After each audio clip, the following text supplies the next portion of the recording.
writing nonfiction at Pacific University. She's an adjunct writing professor in Eugene and facilitates writing workshops for women veterans for Returning Veterans Project. Her first publication in an excerpt of her memoir project can be found on Nailed magazine,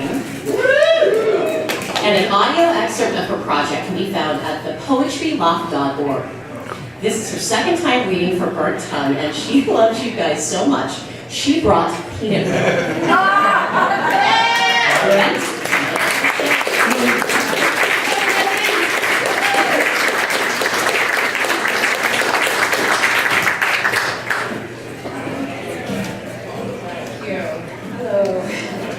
Dummy and Burnt Tongue, dangerous writers.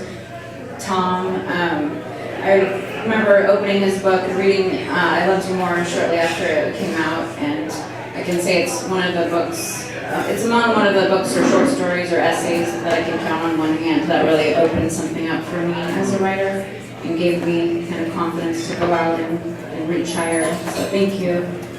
I'm going to read a prologue to the memoir project I'm working on now, called On the Way to Remedios. Prologue.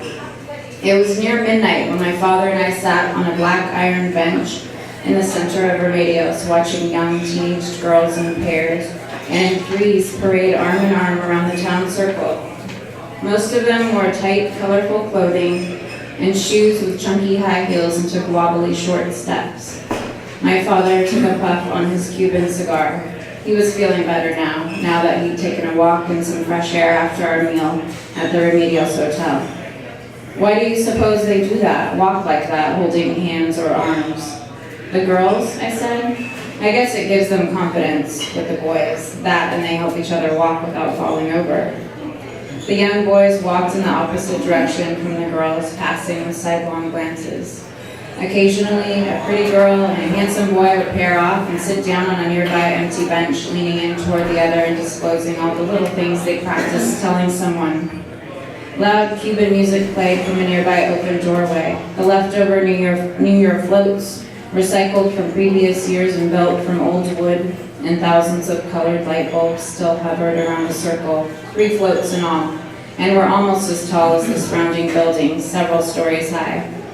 Nearly a dozen small children ran laughing around the paved loop over and over as their parents sat visiting on the benches that lined the inner and outer rings of the Remedios circle. In the center of the circle stood a tall, thick banyan tree, a few scattered lush palm trees, and another tree covered in fragrant, glorious orange flowers. A small pack of feral dogs with ribs showing pranced, all in a similar gait, the outer ring of the circle, hoping for a scrap from the stranger. I wished I had brought bags of bison treats from back home, the ones my dog loved. But then I wondered if a bit of nourishment might make them more miserable in the long run, aware now of what they'd been missing all along. Maybe their stomachs couldn't handle something so rich as bison, and they'd become sicker for it. I had spent more time with my father over the past few days in Cuba than I ever had before. This was our journey back to his homeland to finally return his mother, her ashes anyway, home. We had found the tiny town where she grew up, Calendaria, and were led down a dusty road to the mausoleum where we found her family vault, Lorente. When the caretaker, who had been digging a grave when we arrived and was dripping sweat down his bare chest, lifted the heavy stone lid and held it hovering over the open vault for my father to place the ashes, maggots crawled and flew from the vault. One hesitated. I thought maybe he was going to change his mind and scatter his mother's ashes along the sea, from the wall along the Malecón in Havana, or in the ocean behind the home where he'd grown up in Santa Fe. But then he reached in and set her ashes down, finally at rest with her mother and father and her grandparents, who she left behind. I had never met my father's mother, even though for years at a time we lived in the same city, but everyone who knew her said she looked just like me when she was young. We were still just getting to know each other, my father and I. Suddenly, he turned toward me on the bench. "I'm sorry I never asked you why you were living with your grandparents in Seattle when you were 14. He was referring to when I lived with my mom's parents because I wasn't getting along with my Iranian stepfather. He must have listened to the audio excerpt of the memoir I was working on, which was posted on my friend Sam's Poetry Loft site. I didn't know my father had come across the link online. I looked away from him and toward the young girls passing in front of us. "It's okay," I said. We were both different then. It was still fairly warm out, but I was shivering from the breeze, rubbing at my bare arms with my hands. "You were young," he said. "I was just an idiot." He took another puff of his cigar, then exhaled the sweet-smelling smoke in one long breath. He turned to me again. "But for what it's worth, I'm glad you were here now. I'm glad you're here with me."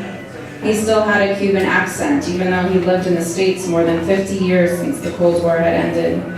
His eyes were the same color as mine, the same as his mother's once were, a coppery brown. "I am glad too," I said. "For what it's worth, I'm glad Fidel Castro came along with his revolution. I'm glad you left Cuba, or I wouldn't be here with you now."